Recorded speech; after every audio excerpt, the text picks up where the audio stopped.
Ladies and gentlemen, welcome back to another episode of the ReelTok Podcast, episode 23. As always, I'm sitting alongside my beautiful co-hosts, Seth, Cam, and Tyler. We got a packed episode for you today. We are finally announcing the ReelTok collection after months of teasing it. We're going to do The Last of Us episode 4 and 5 review, as well as review At Midnight, Somebody That I Used to Know, and Your Place or Mine. We got a couple of trailers to talk about. We got a couple bits of news, and then we're going to wrap it up with our draft of the week, which we will keep a secret until later in the episode. As always, we are on TikTok, Instagram, Twitter, YouTube, Letterboxd. Please like, follow, and subscribe if you are already doing those things. We love you. We love you for the support. We would not be at 23 episodes without it.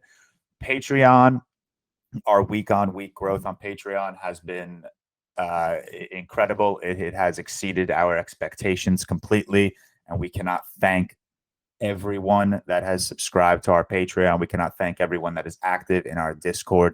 I mentioned this last week on one of our real quick episodes. The Discord being as active as it is easily my favorite part of everything we do in Patreon. So thank you guys very, very much for all of your support. We're going to get right into the episode. We're going to kind of throw around the order a bit. We're going to test some new waters. So let us know in the comments if you guys enjoy this order, if you want to see us go back to the original stuff. We did post 2 real quicks last Thursday and Friday, our Ensemble review, as well as our top 10 favorite movies of all time lists. All of us gave our top 10. So if you have not seen those, they're on YouTube.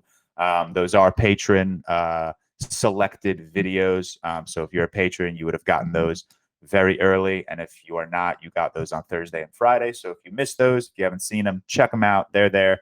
And of course, this week we're also doing 2 more real quicks, which will drop on Thursday and Friday. The first one being a review of David Cronenberg's The Dead Zone, and the second one being another draft of coming of age films. Gentlemen, we're going to get right into it for the ReelTok collection. Is there anything you guys want to say before we really kick into the ReelTok collection and the excitement here? I know this is something we've been working really hard for. Tyler, you've grinded the last couple of days trying to catch up on a couple of movies that may or may not have ended up in the ReelTok collection, which we will announce in a bit. Anything you guys want to say before we jump into this? I want to know, like, the ReelTok historians. We have some cool people out there that follow us that like keep data on everything we've ever said or do. When was the first time we name dropped the ReelTok collection? Because I feel like it might have been like episode 3 or something. Like it was early on. Because Yeah. I mean, we kept it a secret early, longer, but we've had this idea for a while. Yeah, like early when we started ReelTok, we like came up with this idea. I'm like, yeah, it's a super cool idea, and then we compiled all of our lists, which you'll see what they are in a second. But yeah, it's been a long time coming, and we finally got it done. I got through a lot this week because there's a lot of them that you 3 had rated except me. So I got through them this week. A lot of them are rewatches, but everyone knows I don't review stuff unless it's been after like December 2021. But yeah, we're grinding. Literally since the first day we ever announced the ReelTok collection, which I think was as early as like maybe episodes like 3, 4, or 5, because we announced this early. I've received hundreds of DMs asking about it. And I'm not even kidding you with that number. It's just, what's the ReelTok collection? Like, when are you guys announcing it? Where can I see it? Or blah, blah, blah. So I know we're as excited as anyone else is to finally reveal this. Cam, Seth, anything you guys want to mention before we kick into our little ReelTok collection spiel? I gotta come out with, I'm disgusted with a couple of snubs from the ReelTok collection, but we'll get to that when we get to that. We'll talk about why some movies were snubbed and why some made. There is a criteria here. These aren't just a list of movies that we mushed together and hoped for the best. There is a criteria. So I understand it. I'm still disgusted. Tell us what the criteria is. We will. Seth, anything you want to mention before we jump into it? Make more UFC cards in the UK, please. I'm so fucking tired. What time were you up till today, or last night, or today? About 6:15. Oh, Jesus Christ! It was good though. It was worth it last night. So I still don't understand. Why don't you like sleep for like 2 or 3 hours and then wake up for UFC? Because if you're sleeping for 2 or 3 hours, you're just gonna wake up feeling groggy and more tired than you were before you went to sleep anyway. Yeah, that's fair. That's fair. You know what All I right. mean? Usually I'm the one to derail us. All right, let's get into the Real Talk collection. I've written like a little blurb that I'm just gonna kind of read off because I don't want to mess this up. Because it's very important that I won't read it word for word, but I'm gonna follow it as if it's like a little script, and Christopher Nolan is telling me to improv a scene or whatever. So Don't use bad dialogue then. Oh, stop it. Here we go. The official announcement of the Real Talk collection by the ReelTok Podcast, George, Seth, Tyler, and Cam. We all have a Letterboxd account. As you guys know, Letterboxd has the superior rating system of a 5-star scale. It does. Very superior. I know Cam likes the 100 scale. I know Tyler likes the out of 10 scale. 5-star scale is superior. Anyways, that's beyond the point. The beauty of film is that we all have different opinions. I say this all the time. If the 4 of us share the same opinion on film, this would be a very boring podcast. TikTok and Twitter would be very boring, as much as the annoying, M. Night Shyamalan discourse is. It's fun that we're not all just agreeing on something. I have to throw that one in. Sorry to all my M. Night lovers or haters. I like you too. So last week we counted down on a real quick our top 10 favorites. And if you saw that list, you can clearly tell that all of our favorites are fairly different. We all have different tastes. We all grew up watching different films. We all have different films that resonate with us and different films that stick to us for, one meaning or another. So subjectivity is a beautiful thing. One of my favorite quotes is actually from a fellow TikToker who wrote on one of her Letterboxd reviews after she saw Nope and didn't like it. Subjectivity is the most beautiful and heartbreaking thing in film. So this is where the Real Talk collection kind of stems from. The Real Talk collection, in a sea of vast subjectivity, is where we all congregate. It's what we are considering to be the best of the best, an exclusive collection of films that all 4 of us, myself, Cam, Seth, and Tyler, have all rated a 5 out of 5 stars on Letterboxd. The 4 of us have combined to log over 1,500 films on Letterboxd. I think I'm approaching 1,800. I think Seth is approaching 1,900. I think Cam just crossed 1,100. And Tyler, we don't even know what Tyler's at, do we? Because he might. I think Tyler's at like 600. He's definitely seen more than 600 films, but I think he currently has logged 600 on Letterboxd. So again, we all have crazy different tastes. So personally, I give Dune a 5-star. Seth hasn't seen Dune. Maybe he won't give Dune a 5-star. Cam gives Empire Strikes Back a 5-star. Tyler gives it a 4.5 star. So there's a lot. And me. and Seth. So there's a lot of subjectivity going on between the 4 of us. And where the Real Talk collection comes in is that this is where we overlap. This is where we all agree that a film is a 5 out of 5 star. It is an exclusive list of films that all 4 of us have given the highly coveted 5 out of 5 star rating on Letterboxd. Before we get into the official list, which is currently 19 films deep, is there anything you guys want to say? Can I just ask something? Sorry, Tyler, for making you do more work. Are we now giving our chosen one as well that we're putting in that we haven't all given a 5-star? Are we now doing that as well? I'm down to do that if you guys want. Yeah, we can do it. Yeah. I'll just double checking. Try to guess mine. I hope I it's think not we Star all Wars. have ours. So yeah, We can do- like George just said, there's 19 films total that all 4 of us have agreed are 5 out of 5, and there's more that can be added, and we'll talk about that too. But we all decided that we're each going to put one film in each that maybe not all of us gave a 5-star, but it's just like so near and dear to us. We want to put it in the collection because Real Talk collection is about the Real Talk Podcast tastes and what we all agree on is 5 stars. But if we really want to truly have a list that defines our podcast, we each have to throw in like one that we absolutely need to be in there if it didn't make it in there otherwise. We'll call that the honorary edition from each of us. And they're obviously, it's not like I'm not going to pick a movie that you guys have like 2 out of 5 stars. I think every movie, or the 4 movies that we're going to pick as honorary mentions, are still very highly rated films. Maybe just films that missed by a smidge because one of us had it a 4.5 out of 5 stars or something. So let's just get right into it. Let's get right into our list. Like I said, the list is currently 19 films deep. When I'm done reading off the list, we'll go into how this could expand in the coming weeks. But going forward, this is going to be a very exclusive list. For example, there was only one film from 2022 that made it into the collection. Wow. I don't see many years coming where, we have more than 2 or 3, unless there's a banging year of film. Doesn't happen.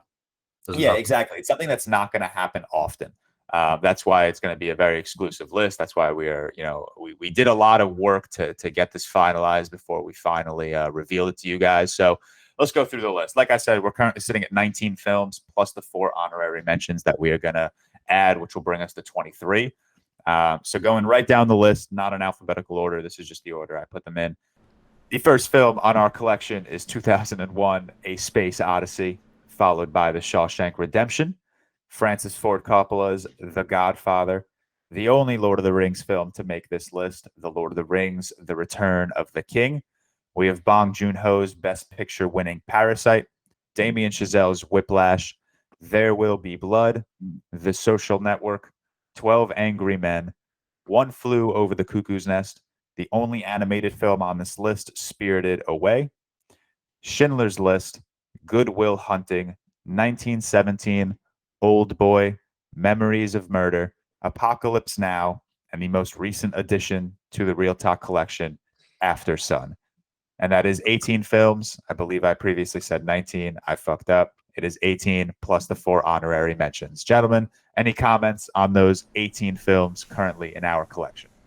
There's some that hurt, but that's okay. All great movies. A lot of snubs from my end, but at least I can make one right. We'll get on to the snubs in a little bit. Tyler, any comments before we move on to everything that got snubbed and everything we're still, maybe waiting for the collection? I mean, 18 great movies here. The one I'm probably most surprised about is 1917, because I feel like out of all these, if I bring that one up, that's the one I get the most pushback, saying like, "Oh, the movie's mid, the movie's boring," and that's a movie that, like, when we started doing this, I was like, "Man, do I have that at like a 5 out of 5?" Like, I kind of forget about it as well. It's incredible, but I've only seen it twice, and it was like when it was in theaters, and then I probably haven't seen it in 2 years. Yeah. I've said this. I've seen about 5 times. I can't lie. It's a great movie. I've said this several times. I think I've said this on the ReelTok podcast. I think Parasite is the better movie, but I think Sam Mendes should have won Best Director. Oh yeah, I agree. Over Bong Joon-ho. But I do think Parasite's the better movie. But I think that one-shot direction of 1917 should have given Sam Mendes his second Best Directing Oscar. So let's move on. So the ReelTok collection is still currently being worked on. There are a couple of movies that 3 of us have seen and given a 5 out of 5 star rating that 1 of us have not. There are a couple movies that 2 of us have seen that have given a 5 out of 5 star rating that 2 of us have not. And there are a couple of movies that 1 of us have seen that 1 of us have given a 5 out of 5 star rating that we're still kind of waiting for. So this list could grow in the next couple of weeks. I know I personally am going to be watching The Father probably next week, which is, I believe, I'm the final person to watch. So that is dependent on me. Cam has films like La Haine, Paths of Glory, and The Thing. Seth needs to watch Dune, Her, and Logan. Tyler's got City of God, Come and See, and The Silence of the Lambs. So there's a chunk of films that could sneak their way into the ReelTok collection over the next couple of weeks. But the idea of the ReelTok collection is kind of exclusivity going forward. So like, I don't expect it to just pile up. You know what I mean? Yeah, it might. It's going to pile up in the next couple of weeks, just because I think the list is at how many? There are currently. There's 29 movies currently that we all still need to see in terms of like 1 of us giving a 5 out of 5 star that could continue its way into our collection. But in terms of new releases, the idea of the ReelTok collection is to be exclusive. I think, I don't want to call us harsh critics, but we don't just give out 5 out of 5 star ratings willy-nilly. I think I gave 3 new releases last year, 5 out of 5 stars out of the 98 or 99 that I saw. I don't know how many you guys gave, but I can't imagine it's more than 5. Cam is holding up 4 fingers. I think 4. Yeah, 4 last year. Yeah, so I think we're all about the same. And obviously, there's the only overlap on our 5 out of 5 star ratings from last year was After Sun. Yeah. Let's talk about the tough conversation here, and that is the snubs. Should we just go in order and just say whatever? We could go in order, just what was snubbed, but just for you guys to understand why things were snubbed. Obviously, this is a collection where all of us have to give a 5 out of 5 star rating. I can't even tell you guys how many movies 3 of us gave a 5 out of 5 stars, and then one of us, whether it be me, Cam, Seth, or Tyler, gave a 4.5 out of 5 or a 5 out of 5. But again, that's just back to subjectivity. Subjectivity is the most beautiful, heartbreaking thing in film. So I'll go first. Dark Knight is not on this list because Tyler hates me. I know The Empire Strikes Back is not on this list because Tyler hates Cam. And Seth. Well. Yeah, don't forget, always drag me for that, and Seth has the same ratings as me. Well, Seth will get dragged for other things, Tyler. We need to pick who we're dragging for a second. I always forget that Seth doesn't have the Dark Knight at a 5 out of 5 because he does speak very highly on it. I do have that. Yeah, you do have it at 5 out of 5, right? Yeah, he doesn't have Empire at a 5. Yeah, Dark Knight. Oh, you were talking about Empire. Oh, okay. Yeah, that I don't care. Whatever. Should be in the collection, but that doesn't hurt me as much as Dark Knight. One of the more recent exclusions to the list was La La Land. Everything Everywhere All at Once. Everything Everywhere All at Once. Yeah, that was both me. So there were a ton of films that could have made their way onto this collection, but again, that's why we're stressing exclusivity for this list. That's why we're stressing the idea of subjectivity here, because there are going to be snubs in the future. There are going to be a lot of movies that 3 of us love and maybe one of us doesn't love as much.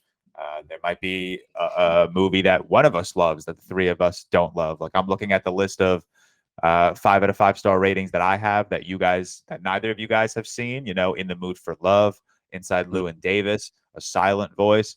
I've seen Inside Llewyn Davis. Oh, have you? What'd you give it? I give it a 4, but I do need to rewatch it. No, it's been a couple of years though. So okay, I didn't see you have it. I don't think I saw you have it rated on Letterboxd, but damn. Okay, I guess we're removing that one. Fuck me. I'm gonna run through a bunch of snubs real quick. Only having one animated movie, nuts. Inside Out, Coco, The Lion King. I'll list a ton that are. They're all 4s. Yeah. I understand.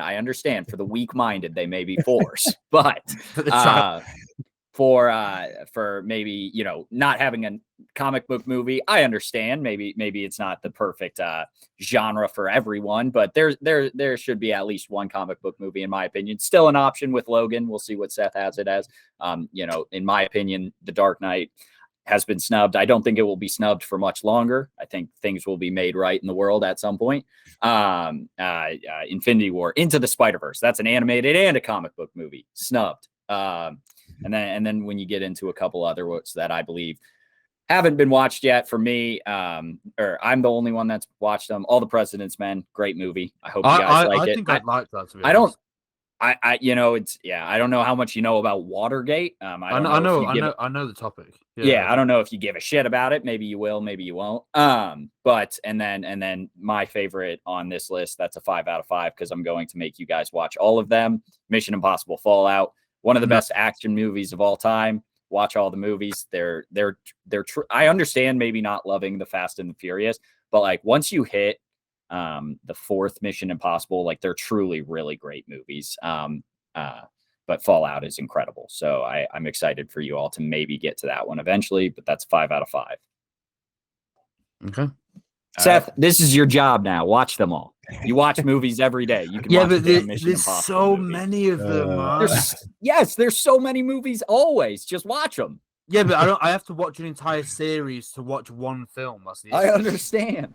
Anyway, why are you picking on me? It's not just me anyway. Technically, he should do that for Logan, though, too, but... No, Logan is not. I stand by. Logan doesn't have to be Logan's not like a...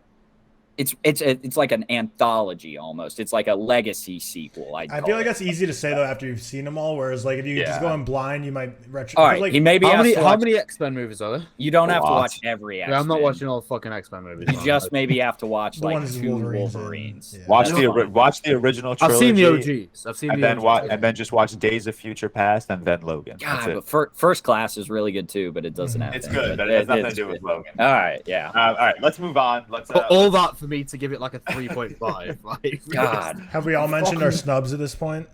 I don't think you were Seth. Yeah, Tyler and Seth. What are the snubs? I'll just run through like a couple on my list. I think like the ones that are kind of like really high for me in terms of why I love No Country for Old Men, as we already mentioned. Alien. Who didn't have Alien at the 5? Cam. I think I have it at 4.5. Disappointed at Cam for that one. Alien. For me, The Father, but then we don't know yet because obviously George's going to watch that. I still need to watch that. That hasn't been snubbed yet. Yeah, it's not. Yeah, it's not snubbed yet. I do feel like there's a small chance. I love that film. And then probably Paths of Glory, Before Sunset. It hasn't been snubbed. It's still got to be watched. The Paths of Glory. Oh yeah, sorry. I say no. Actually, biggest one for me is The Shining, because I believe 3 of us do have that at 5. Yep. And then obviously my big one, which I'll give for my mention anyway. Oh, Banshees, shout out Banshees, but I don't have too many issues. Yeah. I will say, sorry, Tyler, real quick to steal. I will say, Seth, I hate on you a lot. You know, like I said, I tweeted the other day, only to your face. Don't worry, I'm not talking shit behind your back. But I tweeted the other day that you love to make me hate you. But right now I love you because I saw you drop The Exorcist down to a 4.5. So now I don't have to watch it. So thank you very much. Did you really, Seth? That was ages ago, to be fair. All right, you say ages ago. I'm not keeping up with your letterboxd every day, Seth. I don't check in. I rewatched it and I liked it a lot. I just didn't really have the same.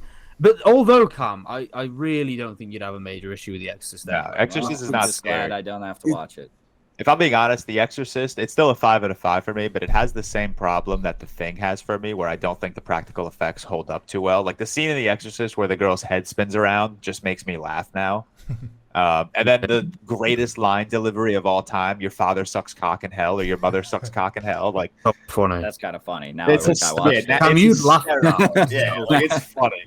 All right, let's. Well, Tyler has his. Sorry. Oh yeah, Tyler, my fault. Tyler, what are the snubs? I know La La Land is at the top of your list. For me, La La Land's the same as Seth with Banshees, where like I love it and it's so like near and dear to my heart, but I can see why it's not everyone's cup of tea, and I never really expected it to be like a unanimous 5-star across the board. I'm honestly surprised it even got 3 of us to get 5 stars. So that one I'm not too broken up about. The Father, we're still waiting on George, but that's my second highest rated film of all time. So Seth said like there's a chance it gets in the ReelTok collection. I think there's like a larger than a chance, which shout out Florian Zeller, because my Twitter timeline is flooded with clips of the sun right now. And I just watched I saw that too. Hilarious, dude. And then the 2 that are probably just like the movies that I've watched all the time when I was like really starting to get into film was like Nightcrawler and Prisoners back in like 2013, 2014, and I think both of those Seth has a 4.5. But yeah, I don't know. Like I know George with The Dark Knight and Cam with Empire Strikes Back, which could be rectified here, but I feel like those are ones that they're like super like near and dear to their heart that they're pissed aren't in it. Whereas I feel like maybe Seth's the same way, but me, like there's stuff I wish would have made it. Not really like terribly broken up about them not making it, but I really like our list so far.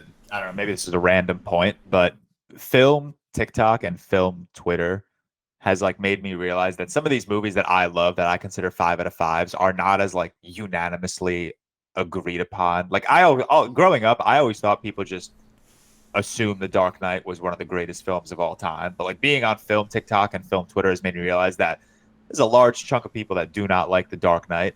So like it doesn't bother me as much anymore. Like when Tyler, when you give The Dark Knight a 4.5 out of 5, like that's still a very good score. Mm-hmm.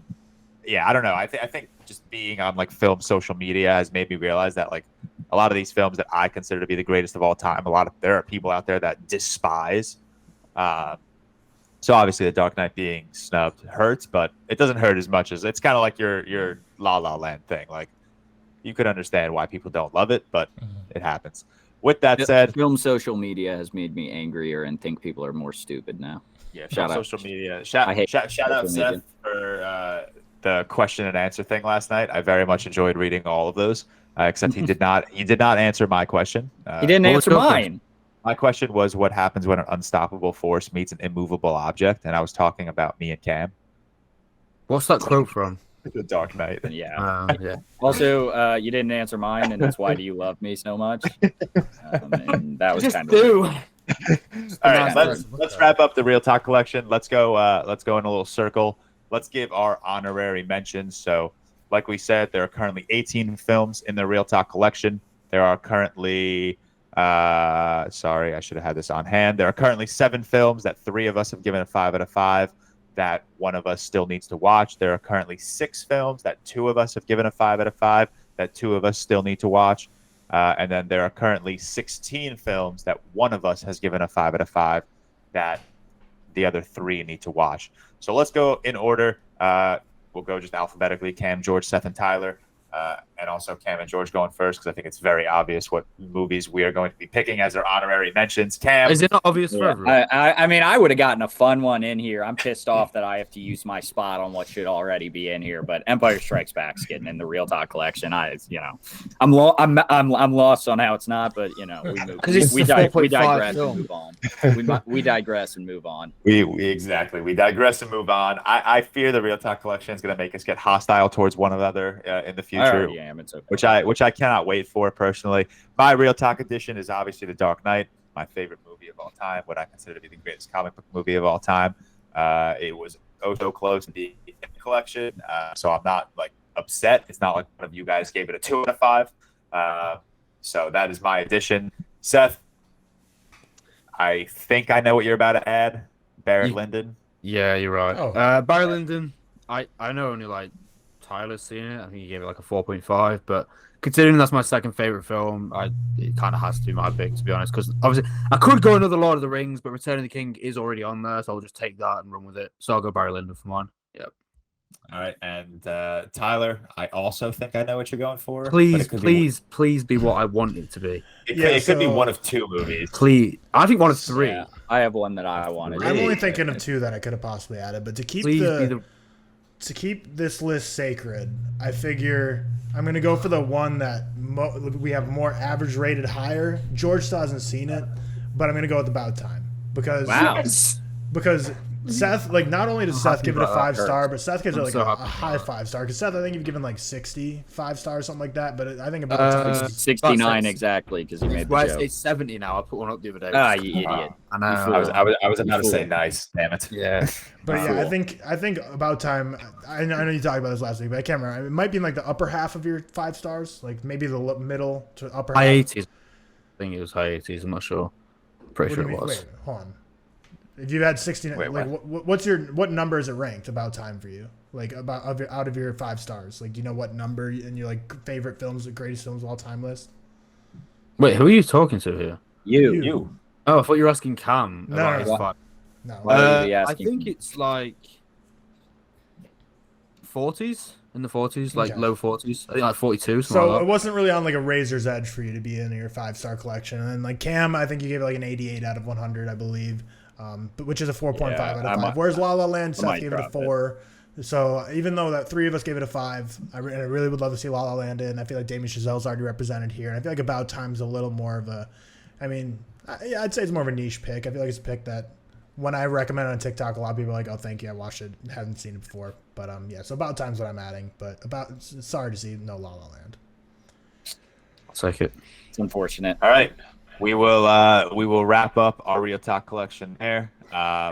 Once again, 18 movies: 2001: A Space Odyssey, The Shawshank Redemption, The Godfather, The Lord of the Rings, The Return of the King, Parasite, Whiplash, There Will Be Blood, The Social Network, 12 Angry Men, One Flew Over the Cuckoo's Nest, Spirited Away, Schindler's List, Good Will Hunting, 1917, Old Boy, Memories of Murder, Apocalypse Now, and After Sun. And then our 4 honorary mentions: Cam, Empire Strikes Back; George, The Dark Knight; Seth, Barry Lyndon; and Tyler, About Time. Those are ReelTok collection movies. Don't be putting them in their own subsection. Those are ReelTok collection movies. They are in their own subsection. Yes, they are ReelTok collection movies. Drop us a comment on YouTube. Let us know what you think about our collection. Let us know what you think might have been snubbed. Let us know what additions you love. Let us know if you like this ReelTok collection idea. I can assure you guys, we spent a lot of time working towards this episode, working towards this announcement. This could have very well been a real quick on its own, because I think we've been talking about this for like 45 minutes at this point. But let's move on to the remainder of the episode. I think the one thing most people are excited to hear us talk about is The Last of Us. And thankfully, because of the Super Bowl, episode 5 dropped 2 days ago or 3 days ago from Monday on Friday. So we were able to watch it before this episode. We're not behind for the first time. Yeah, usually we're like a week behind just because of our release schedule and whenever The Last of Us drops. So shout out to the Super Bowl. So we're able to review episodes 4 and 5. Seth, I'm always going to start with you when it comes to The Last of Us, because you played the game. You have that connection to the game, and I love hearing the opinion of someone who, has something to compare it to. Like, I love to see, I know a lot of people who have played the game are saying that the show sucks. I know a lot of people that play the game are saying that the show is incredible. How did you like episodes 4 and 5? I saw you tweeting out, and you also texted us about episode 5 yesterday after you watched it, the heartbreaker of an episode. What are your thoughts on the last 2 episodes? So, I'll start with episode 4. Probably easy that way. Episode 4 was probably my least favorite of the season so far, but I'd still give it like a solid, 8.5 out of 10. I think it served a purpose. I think it introduced us. I think it set up kind of the start of Ellie and Joel's relationship on their own kind of thing, where Joel was kind of opening up a little bit more. I think there was good moments, and there was a good introduction into the collaborators, into Kathleen, who's a really interesting character to see. And what I said about The Last of Us as well, the TV show, is what they're doing so well is they're sticking to the game in regards to the meticulous details. Like the shops they're in, the small tiny details of the story, but they're also not afraid to expand on it and actually add more in for the for just better viewing experience. Because let's be honest, a show is a show, a game is a game. They're managed to put 2 and 2 together and add things to it whilst being simultaneously great. Episode 4. There was like the quite an exhilarating scene with the shooter, whatever, which was good. We obviously got the end was the introduction of Sam and Henry. We didn't get too much in terms of the infected and stuff like that. But I think with an episode like that, I think it was quite a short one, wasn't it? Like 45 minutes. Yeah, that was the shortest. I think it did what it needs to do. A lot of people call it kind of a filler episode, but then I guess that is what it was. But that is what most of the TV is just filling out space, filling out gaps, and I think that's important in terms of building a relationship over time as well. And just the introduction, and then we also obviously with episode 5, we got the motives for Kathleen going after Henry and Sam. We got an introduction to Henry and Sam. They chose to make Henry, Sam. Which one's which? I always get confused. Henry's the old one. Sam's the young one. So yeah. So Sam, brother, sorry, not son. Sam is like deaf, has leukemia, and also fucking like destroyed me.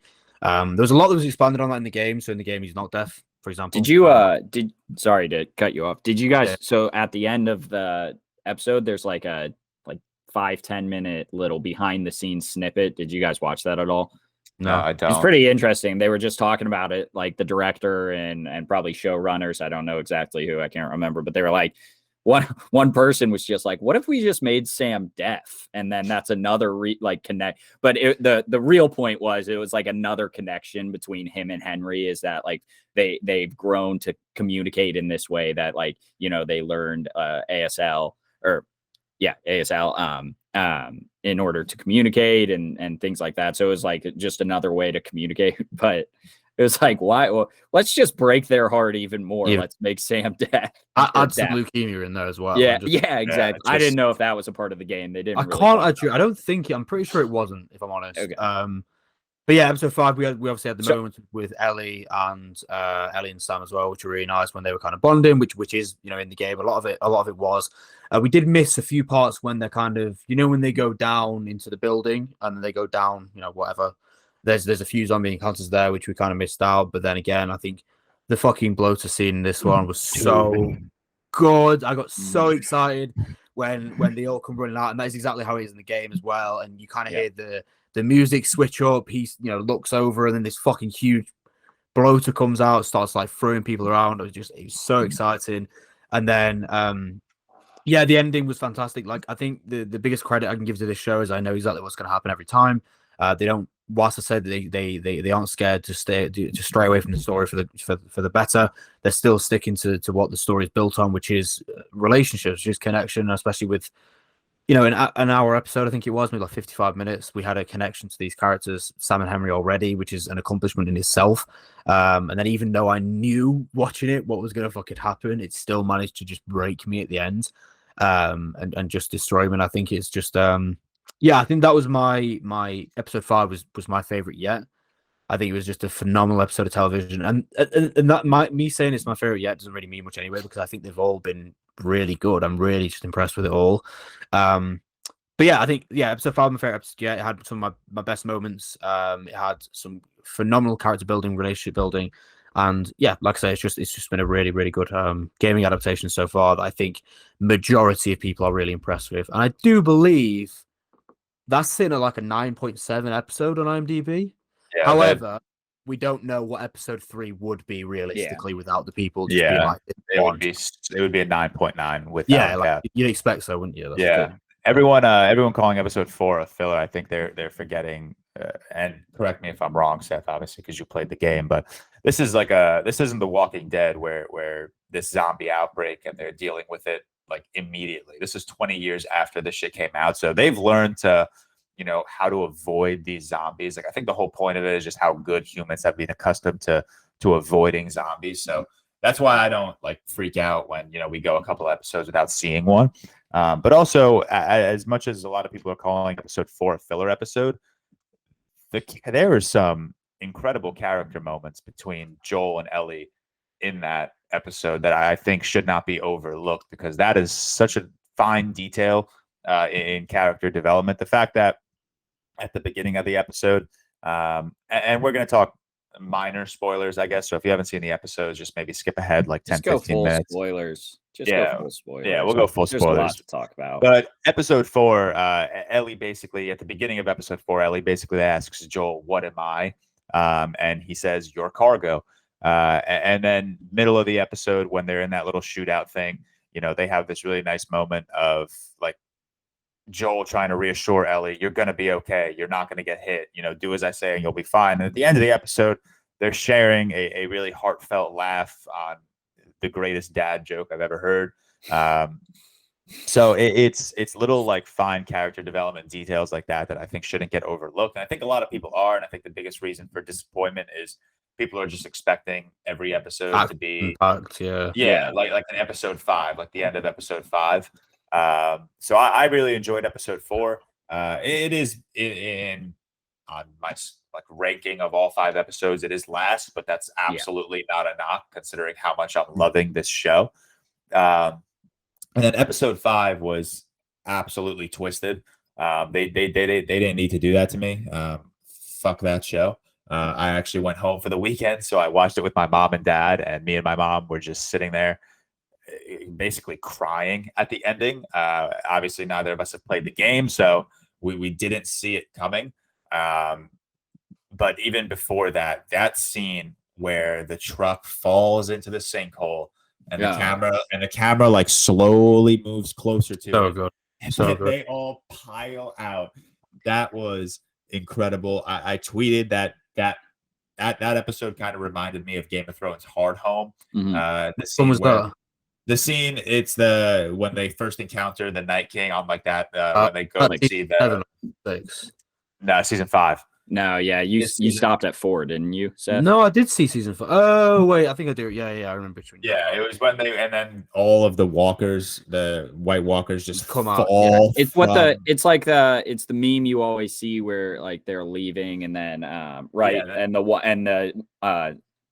Ice King or Night King, is like raising everyone from the dead and just watching them leave. You'll see that meme all the time. It had like that effect on me where these things just came out of nowhere, and then Seth touched on the bloater, which was demonic. This man grabbed this other guy's head and just ripped it off. That was so cool. His first kill, he literally just backhanded someone 20 feet into a car. I was like, yo, I've never played the game, and so don't even answer this, Seth, because I don't want to know. But if there's a scene where like Joel has to go up against this bloater, I'm gonna lose my shit, because he'd get clapped. And I know there's gonna be a way where they make it that they beat the bloater, but I'm patiently waiting for a scene where like Joel has to do something against the bloater. Mhm. And then obviously the end of episode 5 was just the most devastating thing in the world. Once Ellie and Sam shared a lot of great character moments because they're two children on the run who know nothing but this world. So to finally have someone of their age that they can relate to and just have fun with and just forget about what's going on outside, that was really sweet. And that whole final conversation that they had, where they were talking about being scared and all of that. Once Sam wrote on his pad, is it still you inside if you get bit? I was like, fuck. I was like, tell me this kid didn't fucking get bit. Because I was slightly expecting it all week. People are like, you're not ready for Henry and Sam. You're not ready for this emotion. I'm like, what the fuck could you guys possibly be talking about? And obviously then that ending took place. And just the second Henry shot Sam, you just saw this kid die inside Henry.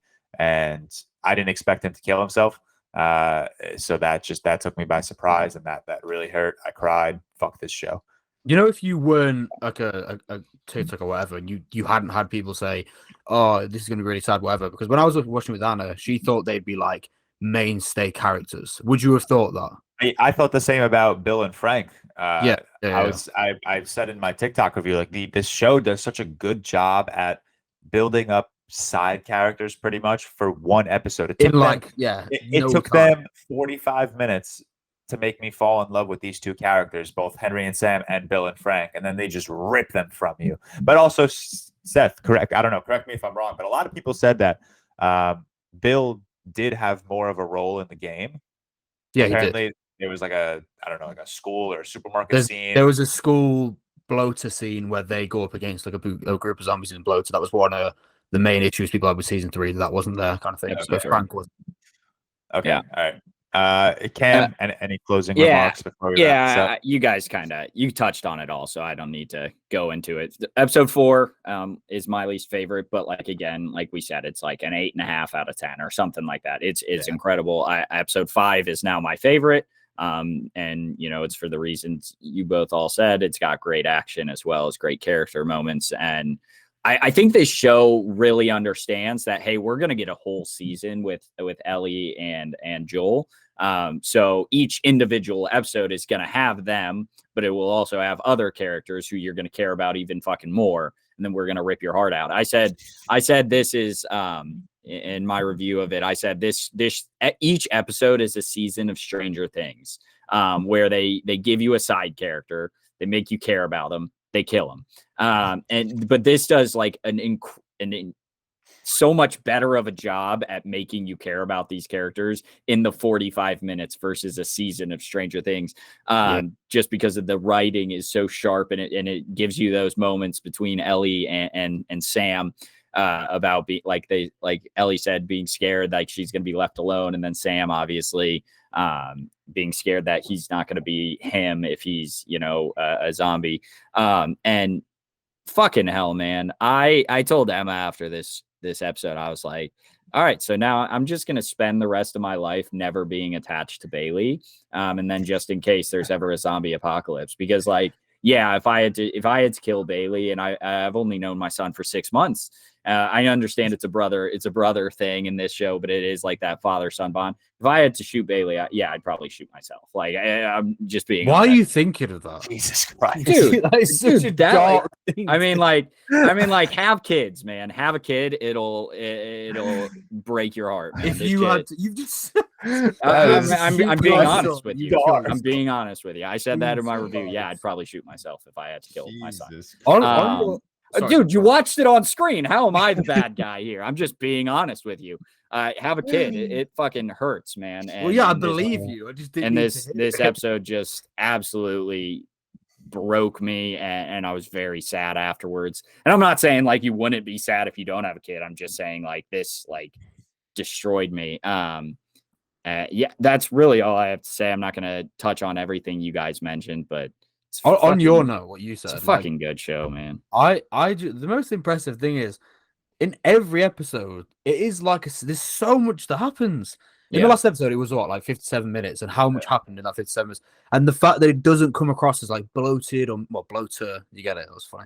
Bloated or messy or anything like that is so impressive, because we see shows and films do this all the time when they try and cram so much into a small time zone, and it just costs like, I've got so much going on in my head right now, I can't really process everything. But you end the episode and you're just like, okay, that was amazing, even though everything fucking happened. Tyler, can you watch it, please? Because I think you'd really enjoy it. Yeah, I think we spoil everything. Yeah, we are spoiling everything. Every time I'm good at tuning you guys out. So I got sent a really and we'll wrap it up shortly, but I got sent a really sad TikTok from my friend Sam, who it was basically the clip of Joel watching Jesus Christ, Ellie and Sam play soccer. And it was like a TikTok edit that basically says like, this hurt Joel more than ever because his daughter was a soccer player. Or something. So it was backed by like sad music. The TikTok edit makes it seem way sadder than me just explaining it. But yeah, I don't know. It's like small details like that. Like if it was meant to be included, no, you're good. But like if it was meant to be included, if that was like the idea of like Joel's like expression during that scene, then that's just incredible detail. There's also that like super small detail, and I know Seth has seen this because he liked the tweet that I'm going to talk about, but like the Super Sam like drawing of the mask on Sam's face, and then the cinematography of Henry looking out the window, and there's like a red stripe from like a reflection going across his face. I didn't even know Fuck you, writers of this show, you assholes. Honestly, fuck this show. Yeah, like God, this thing sucks, man. All right, let's move on. That's our review of episodes 4 and 5, and of course, episode 6 drops next Sunday. Unfortunately, wait, ages. Yeah, it seems like ages since until we're getting the next episode. So, episode 25, we'll have our episode 6 review. Unfortunately, right? Ooh. Yeah, episode 25. So we won't be talking about The Last of Us for a while, unless we all just decide to get on it real quick, maybe. Moving on. We're going to review the impeccable romantic comedy, Paramount Plus original. Three midnight romantic comedies. Yeah, 3. Well, we're going to start with Valentine's Day, baby. Yeah, it is. We're getting to Valentine's Day. So we're going to start with At Midnight, which of course is known around film and Twitter, TikTok for the movie that our boy Supes has a cameo in. So big shout out to Supes for making his way out to the big screen. Unfortunately, the movie sucks. Tyler, we'll start with you because I think you gave it the lowest rating of 0.5 star out of 5. You really didn't like this movie. It doesn't matter if we spoil. I could not give a fuck. So go for it. Again, and just to reiterate before we even get into this, like everyone likes to bitch and hate on Supes on the internet, but genuinely like awesome that he was in this movie. Like cool. Like I know he was only in for a couple seconds. He just had a small cameo, but that's awesome, man. Like. When I saw this and he started promoting it, I was like, "Oh, this like the poster looks terrible. This movie's probably not like what did you expect it to be any good? But no, like I mean, but what I was saying is like there's still like Whitney Cummings and Anders Holm and like people that I recognize. So I was like, okay, this is like he was like part of a movie that had some like legit people in it. So like, congrats to him. That's the last nice thing I'll say about it. I don't want to, my review also to be like shout out Supes, whatever. I like Supes, but I know people don't. That's fine. Supes is very much the Joker meme. That's like, I could post a shitty take and nobody cares, but Supes posts his take and everyone loses their mind. And it's exactly that, man. You see it all the time on Twitter, and it's like, shut the fuck up. He's a 21-year-old kid. Like, grow up and like get a life. Who gives a shit, man? Like when he did all his stuff like that, like people tried to cancel him for. He was like an 18-year-old kid. Like everyone's stupid. The shit I was doing at 18, like the fact that I wasn't online is a blessing to me. So it's like, just shut the fuck up, man. Back to At Midnight. Sorry. Just so like I don't know. I'd say it wouldn't be a crazy take to say like Cam and I probably watch or more like the rom-com connoisseurs. Like we kind of more enjoy those type of movies. And for me, if you're gonna make corny rom-coms is not a bad thing. If your rom-com is corny, but you can make it like funny or have a good story. Like I think the perfect example is the movie Cam and I watched Falling for Christmas, which is just as corny as At Midnight, maybe even more corny. But I genuinely got laughs out of Falling for Christmas because it just totally leans into that. It's so ridiculous, so funny with the jokes. Whereas At Midnight's corny, but also not funny, has an unlikable lead. And really for me, like what I said in my letterbox review, I gave it a half star just because like the romance there just didn't hit, the comedy didn't hit. Plus it was corny, so it's really not doing anything right. But Whitney Cummings being in this movie is just like weird. Like she's a well-established comedian. Just like what did she like owe someone a favor? And then Anders Holm, who like I know because he went to Wisconsin. He was in Workaholics, like big time comedy dude. And he was just wasted here. Like they gave him a couple little dashes of comedy, but he's like I mean, Workaholics is a cult classic comedy show that people love, and he's shown that he can be like a very, very funny guy. So the fact that they like had him in this rom-com but just didn't really give him much comedy at all, and he was just like in the movie a weird amount, like he's like in it and then just like disappeared and then like kind of came back, like it was just kind of a weird production that was thrown together. Is that the actor that the main plays actor? The superhero?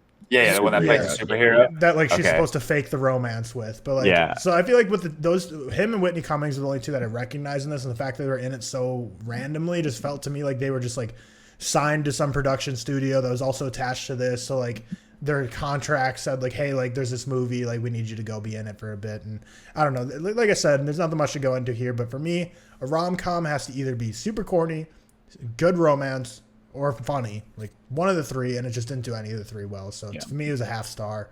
Shout out Supes, but this sucked. Yeah, we'll reiterate shout out Supes because this is not against him. This is just a bad movie. Yeah, I feel like we have to preface it because he hyped it up so much. Yeah, he hyped the movie up a lot. I just everything Tyler said.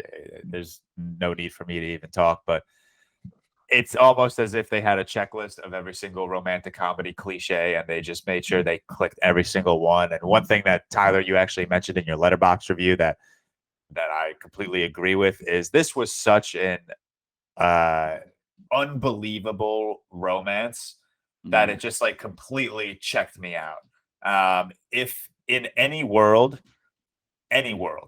if a hotel manager walks in on one of the biggest stars naked, that guy is going to jail. I don't care what anyone says. That guy's going to jail. He's losing his job. He's never talking to his family again.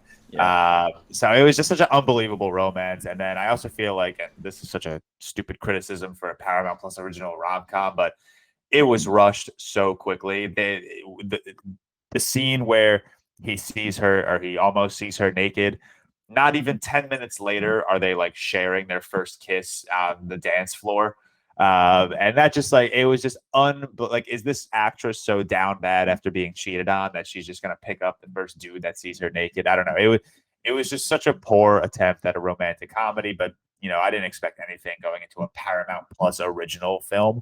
I will say there was one part that did make me chuckle a lot, and it was the guy from Workaholics that Tyler said, the scene where Monica Barbaro's character is like, I need more space, and he just starts running away and going, is this more space? I actually did. I laughed at that. That was the one part that genuinely made me laugh.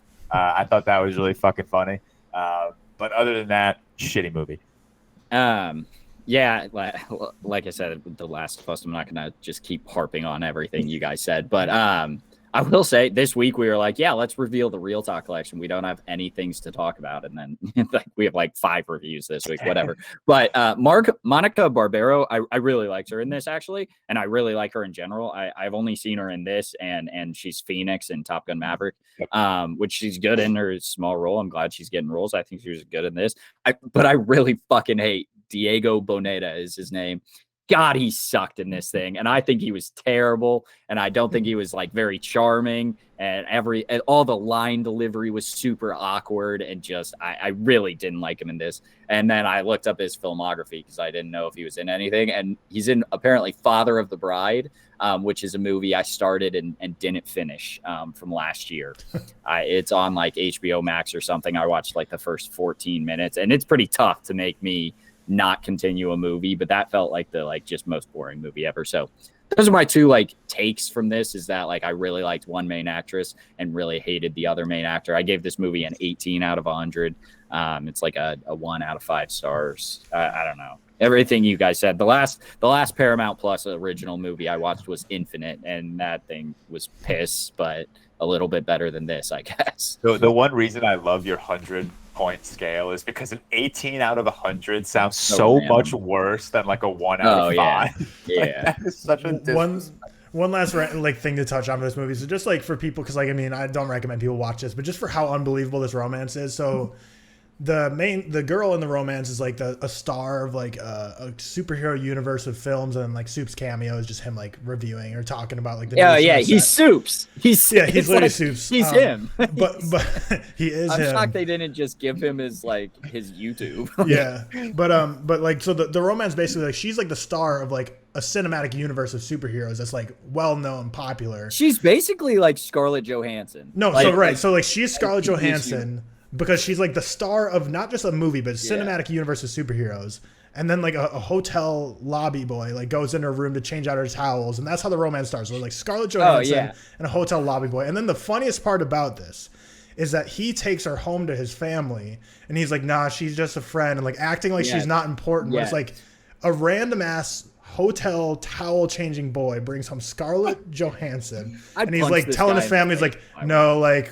Nah, she's like not important. Like we're not like that. Like, dude, if you bring like, you're gonna hype her up. Like you're gonna be like, yeah, of course we're dating. We're getting engaged next week. Like it's worth noting. Sorry, it's worth noting that like Anders Holm in this, who's like we'll say the Robert Downey Jr. in this universe because he's like the other guy in this cinematic universe. He's nominated for an Oscar at this time, but we don't know what for. So I am under the impression that he got Best Actor for this Super Society. And you get like a small clip from the movie. This is a tough universe if that's getting an Oscar nom. This is worse than our universe. This makes our Oscars look like the fucking Pulitzer Prize. Like, it's incredible, man. Yeah, the whole movie was just a bunch of red flags of just shitty romantic comedy cliches. And I don't have any notes for this one. I have notes for the next we'll movie. wrap it up there. Again, Supes, good shit. Your movie sucked, unfortunately. We'll move on. I love you. To I don't even know which one of us watched Somebody I Used to Know and Your Place or Mine. Both of you did. All right. Yeah. Let's. We're the rom-com guys. This pod. I haven't watched Someplace or Mine. I'm going to, and that'll be my 10th 2023 movie. Okay. All right. Let's start with Somebody I Used to Know, since you both watched it. Let's hear your quick thoughts on what I assume to be a bad Prime Video original film. It's actually not as horrible as this, and I think people like it a lot more than me. I gave it like a 41 out of 100 or 2 out of 5. And I think that's pretty low from what I'm seeing on Letterboxd. It's like a 3 average. For about an hour and 20 minutes of this movie, I fucking hated it. I was so mad because this movie is setting itself up. That was a little bit earlier in the movie, but yeah, sure. It's got a lot of random nudity, but we can get to that.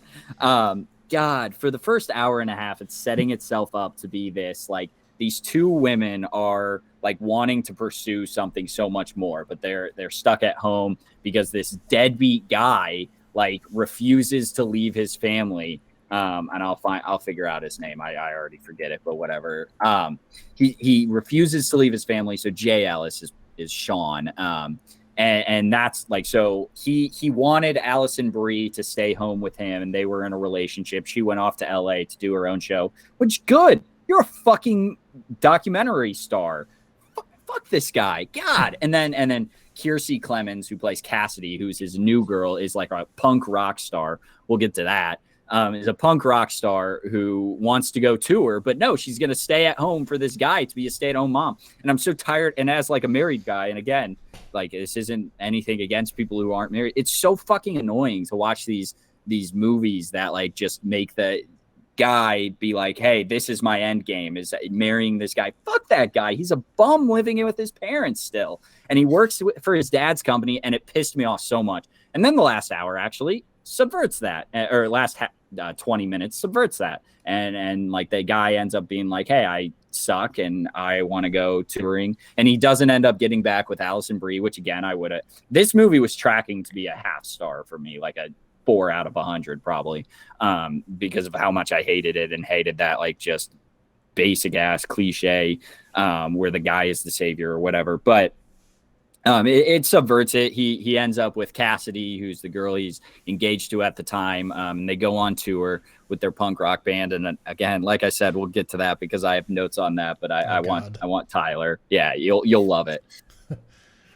Oh, also, shout out Haley Joel Osment. He's hilarious in this. Dude, yeah, I feel like ever since he was a child star in like all those M. Night movies, he's just had such fun roles. Like I don't know if you've seen like Silicon Valley, where he's just like a tech Billy. Like he just every movie I feel like I see Haley Joel Osment, and now he's just having a blast. So he went from child star, just like now he just has fun in his roles. Yeah. But yeah, I'll get my quick thoughts. So basically at a high level, this movie's like Alison Brie, like you said, like leaves this guy, but then she comes back to her hometown and rekindles things with him, but finds out he's about to get married. So kind of the way this is tracking, like Cam said, the first hour, 20 minutes is like Alison Brie's coming back home and is going to just absolutely ruin this guy's relationship with his fiance. Going to ruin this guy's relationship with his fiance. And instead, like it's tracking like, she's going to get back together with him. But then kind of like what it all is like, she goes there to like quote unquote like blow up his life. Like everyone's like, what are you doing? You're gonna ruin this marriage. But what you actually end up realizing is she like does blow up his life, but like in a good way, by making him realize he's just like a shitty dude and needs to like let his woman be more free, and then it all works out. But what I think is funny is like, so she goes home and like she was with this guy for a long time, so like his parents know her, and then his parents are like, oh, you should film the wedding. Like you're like a big time Hollywood. On her iPhone 14. No, right? Yeah, like, you're a big time Hollywood videographer. Like we would love to have like such a talented professional be like filming this wedding, and she's just standing there with like her iPhone. I'm like, what are you doing here, dude? Yeah, that's so bad. But it's directed by Dave Franco. I thought it was his directorial debut, but it's his second film he's directed. Alison Brie's his wife. What else has he done? The Rental. I've seen that. The Rental 2020 It's not very good. It's not very good. But I like Dave Franco. Yeah, and like Cam said, like, so of the 3 rom-coms I watched this weekend, this was like the most like believable in terms of story. Like it's not great, but the other 2 are just so just so far-fetched and stupid. But like Cam said, also this is a movie like generally people are liking, and I don't think it's a bad movie by any stretch. I give it a 2.5 star. It probably pissed me off more than most. Like it's not a big deal. It's just to me like. I don't know. If you want to get like, I'll let you go into your notes, because really the main thing is like it was just a weird movie. Like it's written also weird. Yeah. So the nudity's weird. The nudity is weird. This is like Cassidy, who's marrying Sean now, the new girl, the new fiance. She's like estranged from her parents. She doesn't invite her parents. Then fucking Alison Brie goes and invites her parents to the wedding, and that just pissed. And then it like I said, the first hour 20 is very straightforward, and maybe I should like it more because it subverts, but I think the first hour 20 pissed me off so much. It starts off with like this new fiance is the worst. Fuck you. Don't go to this person's wedding. Like you suck for this. You're the ex-girlfriend. Fuck off. You shouldn't be in this person's life anymore now that he's getting married. If you guys had that like big of a connection, like it's fine if you're friends. And you guys dated for a little and you've been friends forever, but no, you came back to town to hook up with him again, and then now you find out that he's getting married, and then you go to the wedding and basically ruin everything at first and then make everything better, whatever. I'd still fucking hate you. Just like if one of like Emma's ex-boyfriends came to our wedding and wanted to get back together with her, I'd be like, fuck off. I don't care if I'm the bad guy. I'm gonna punch you in the face, you fucking loser. to that point, I will say that the friends did a good job, because all the friends were every time she would show up, all like the friends of the guy were like, "What the fuck you doing here? Like, leave." Yeah. And speaking of that, like just because it's like kind of a community reunion, because if you guys watch Community, like Abed is like the best friend of like the guy, so like there's like Alison Brie obviously Community, but yeah, like shout out to the friends at least, because Cam, like you said, bonkers that they did that, but at least the friends are like, "Fuck you, leave." Moving on to like my not pissed off, just funny comments. So as I mentioned, she is a punk rock singer in a band that's going on tour. Here is the opening line to the song, and I listened to it, and I always have subtitles on, so I listened to it, and I'm reading the subtitles as I'm going. I'm like, no fucking way. So I had to rewind and write it down. You're so punk rock. How'd you get so punk rock? You're really so punk rock. So fucking punk rock. 2 times. So fucking punk rock again. So really punk rock. That's the opening 5 lines to this is punk rock in every single line, and that ruined me. I was dying laughing. And then yeah, when they're getting, you think Jay Ellis and Kiersey Clemens, sorry if I don't pronounce any of these names right, they're in their fight. It's the classic, like, we're going to fight and break up. So then he goes to Allison Bree's room, and they're you think they're going to get back together, but then she tells him that her show got picked back up by the studio. So she's leaving. She's not staying for him. And he says, "This is classic you." Again, just fuck you, dude. Get out of here. She has a life. You live with your parents. Piss off, man. And then also, Haley Joel Osment was the best man. He's Sean's brother, and he starts off with the best man speech with, as Michael Scott from The Office would say. And again, it's just such a movie thing that it's like, we know who Michael Scott is. You don't have to preface from The Office. Everyone knows he's from The Office. And then I have this right here. Prime Video tweeted, your wedding speech opens like this, or when a wedding speech opens like this, it's going to be good. No, fuck you. This is the most this is the worst writing in any movie ever. You don't have to preface who Michael Scott is. Those are my 3 points. Move on. Yeah. So, sorry. And you didn't see Your Place or Mine, right? No. You got it. Okay, so we'll roll into that one because I was the only one who saw it. So I'll touch on it quick. So there's another Netflix rom-com, just like You People, which You People, Cam and I both agree, everyone agrees on the reviews that the romance is just so unbelievable. Like, it would just never work. Which is funny. There's a commonality here between that and Your Place or Mine, because Your Place or Mine also is another Netflix rom-com that came out 2 weeks after You People, with another just stupidly unbelievable romance. So basically, Ashton Kutcher and Reese Witherspoon hooked up in 2003, and then Ashton Kutcher's a hot shot, so he moves to New York City, and he says the reason he leaves because they're both in LA, then he leaves for New York City, and he says the reason is because he's afraid of earthquakes. So he leaves in 2003, and they basically never see each other again, but they talk from time to time, text, call, keep in touch. And then 20 years later, she has to go to New York City for a class she has to get for her accounting degree or something to move up in her job. But basically, she couldn't get anyone to babysit her kids. So then Ashton Kutcher's hey, you come to New York City to your class, and I'll go all the way to LA and babysit your kid. So then he goes there, does a classic thing. Reese Witherspoon's a classic mom, oh, no eating any bad food, no doing anything dangerous. And Ashton Kutcher goes there, he's hell yeah, we're going to eat pizza, and I'm going to make you try it for the hockey team. We're going to go to hockey games. Just classic, just total opposite type of parent. And then Reese Witherspoon goes to New York City and does her class and meets guys there. And it's just basically they flip spots for the entire movie. And this is almost a 2-hour movie. So rom-com should never be that long.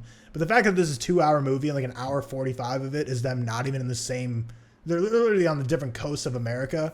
And then the last 15 minutes, they meet up in the airport after her kid, of course, gets a major injury playing hockey because he let her play hockey, let him play hockey. So then she's freaks out and comes home. Then all of a sudden, 15 minutes, they just all make up and they decide move in with each other, and they're gonna get married, and it's just horribly unbelievable. But I think the funny thing is with both Netflix rom-coms this year. So there was the news that broke with You People that Jonah Hill and I don't know the name of who his girlfriend or ended up being wife in the movie was, but their kiss was CGI. They never actually kissed in real life. Is that true? I thought that was a meme. It's true. No, it's true. It's true.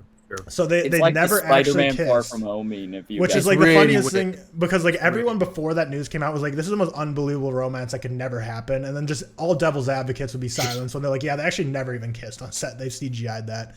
So then Your Place or Mine was also all over social media. Why? Because Ashton Kutcher and Reese Witherspoon and all of their press tours were always standing away from each other, awkward, never close and touchy, and it's just weird. There's got to be a theme here you got to notice, Netflix. If both your co-stars have no chemistry with each other, the movie's going to show that, and it's just wasn't great. Just wasn't very funny. Just another classic corny rom-com where the two are just complete polar opposites that just should never work out, but then they just randomly do. But yeah, I'll leave it there. I gave it 2.5 out of 10 for 1.5 stars. But yeah, so weird that Netflix CGI'd a kiss. Weird that Reese Witherspoon and Ashton Kutcher were distant from each other on the red carpet.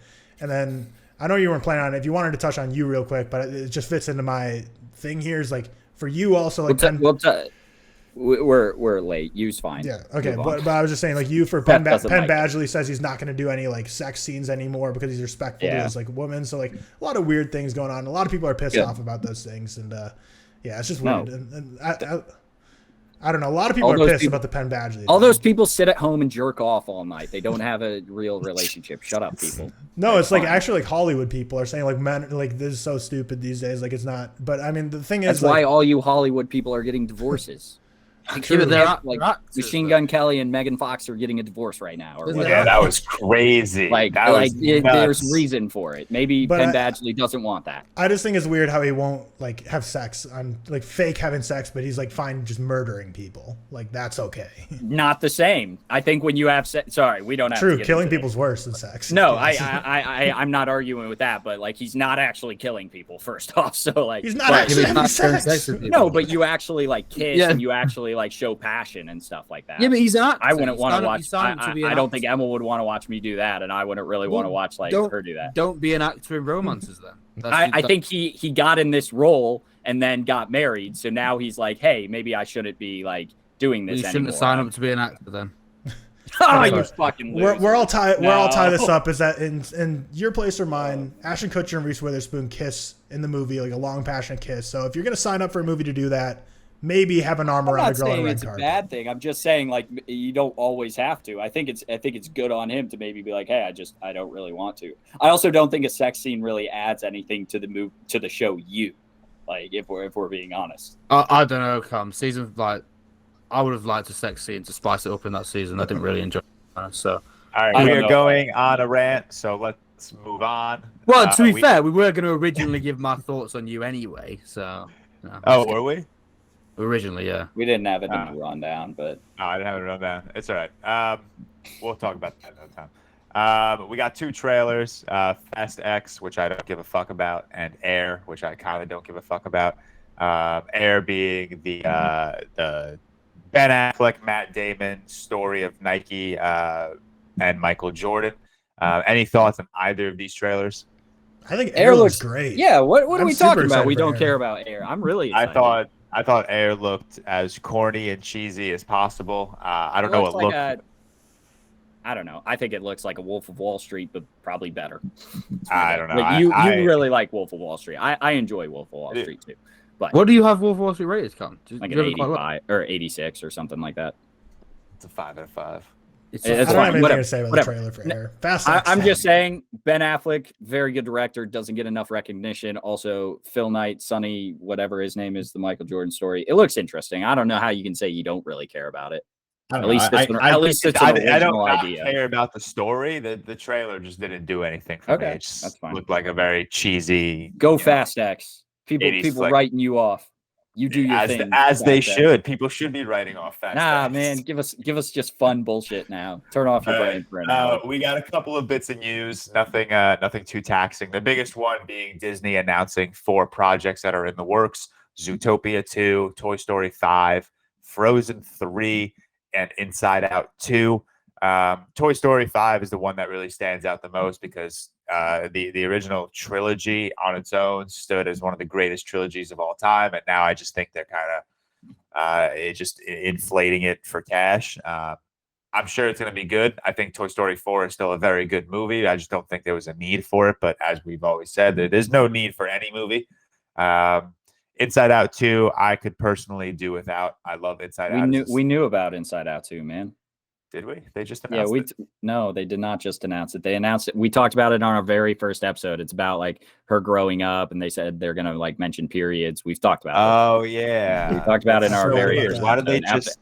I just saw all the posts on it. No, I thought you were just adding. I thought you were just adding it as like a. No, everyone kept posting on Twitter like Disney announces 4 new projects, and Inside Out 2 is there. They announced that a long time ago, man. Oh damn! What did they announce? Zootopia 2 and Frozen 3. No, Zootopia 2, Toy Story 5, and Frozen 3 are all new. They're new ones. All right, well, fuck me then. I guess. Any thoughts on the other 3 except Inside Out 2. Same as you with Toy Story. Like, I just Keep making them. They're great. They're all good. Well, I think If it's you funny give me 'cause, a good movie, what's wrong with it? everyone used to say like the Toy Story trilogy is like, you compare it to other, like you compare it as a trilogy, but now there's like a fourth one, and now there's Lightyear, now there's gonna be a fifth one. So now it's gonna have to start being when you're comparing it to like you have to compare it to like Harry Potter and Star Wars because you can't talk about trilogy anymore. It's like a franchise. But I at don't this think you point. could talk about trilogy anyway. There's 4 of them. Ready? Right, but I'm saying like people used to say like, oh, calling it a trilogy, but then plus one. Whereas like now you get that possible caveats out the window with like. I just think that was out of the way. Ready anyway. for this take, Seth? Ready for this take, Seth? Here we go. Every single Toy Story is better than every single Harry Potter. That's incorrect. That's wild. That's not. Yeah, true. but you also have Return of the Jedi over like all Harry Potter, so like I don't know. That's bad. Actually, I don't have it over Deathly Hallows. Which one did you have it over? Oh, is that your Deathly number one? My number 1 Harry Potter? No, Return of the Jedi is my number 3 Star Wars. No, that's what I meant. Is Hallows Part 2 your number 1 Harry Potter? Yeah. Isn't it most people's? Or is Prisoner I think of Prisoner of Azkaban's? Azkaban's the general consensus. Sorry, we don't have to get into that. I was just All right, throwing out to take the piss one off. we digress. Yeah. La La Land is being adapted into a Broadway musical. Tyler, I can only imagine how excited you are for that. I'm sure that'll get you out to New York eventually. Yeah, it should be awesome. So that's exciting. That's something to look forward to. And then a bit of news that I only saw it last week, so I apologize if it dropped earlier. But Guillermo del Toro's latest project was announced, being Frankenstein. That we knew. That part we knew. Keep going. Yeah, the Oscar Isaac part we knew. Yeah. Andrew Garfield playing Frankenstein's monster. That was the latest of the news. That's a very interesting casting to me. I'm obviously on board because I think Andrew Garfield is one of the best actors of this generation. Should have won an Oscar for Tick, Tick, Boom over Will Smith. So this is a very interesting collaboration. I think Andrew Garfield working alongside Oscar Isaac is just a recipe for success. And then Guillermo del Toro, I feel like Frankenstein is just a passion project of him. If there's one director out there that's going to tackle a Frankenstein film, it's either Guillermo del Toro or Robert Eggers. So I'm happy. I was going to say Robert Eggers. Yeah, so I'm happy. One of them. No, Robert Eggers is doing Nosferatu. Okay. Yeah, but you could also see him. They're the same thing. Yeah, you could have switched the two directors, and I still would have had the exact same reaction. Any thoughts on that before we move on? Sounds good. Yeah, cool. Sign me up. Yeah, I have no issues with that. I mean, and then one bit of a nerd news, and it's not even news, it's mostly speculation. It's not speculation. It's been announced, but it's not confirmed. Patrick Stewart might be returning as Professor X. He's been told to be on standby. I'm against this, personally. I didn't like his inclusion in Multiverse of Madness, but that's just my opinion. I think he had a really incredible send-off in Logan, and I don't want to see him being wasted for the sake of cameo expectations that big creators are going to lose their minds over. Cam, it seems like you have some thoughts on that. No, I liked his inclusion in Multiverse of Madness. This, I don't necessarily. I got my cameo kind of. I'm cool with the cameo. I don't need no offense, Patrick Stewart. He's kind of too old to do what I want to see with Professor X, which is maybe not 2 movies and maybe more so 10. Professor X is a fairly big character, considering the X-Men are named after him. But I'd like to see him in more than just a movie or 2. Even though he's sitting in a chair, it's getting probably hard on him a little bit. Yeah, that's what I was going to mention about too. Patrick Stewart being told to be on standby for Professor X, not that hard. But imagine if you tell God, Jesus. Imagine if you tell Hugh Jackman to be on standby for Wolverine. That would be awful because he's well, okay, now I got to just get back on the sauce, get back in the gym, do insane workouts just for the chance of being in there. Whereas at least Patrick Stewart is chill. He's looking big again. He's looking mighty beefy. Yeah. Whatever he's sticking shit in his ass. Again, yeah. All right, we'll wrap up news there. It was a pretty light week for news, and we also just wanted to keep it light because we knew our ReelTok collection and Last of Us rants were going to go for a while.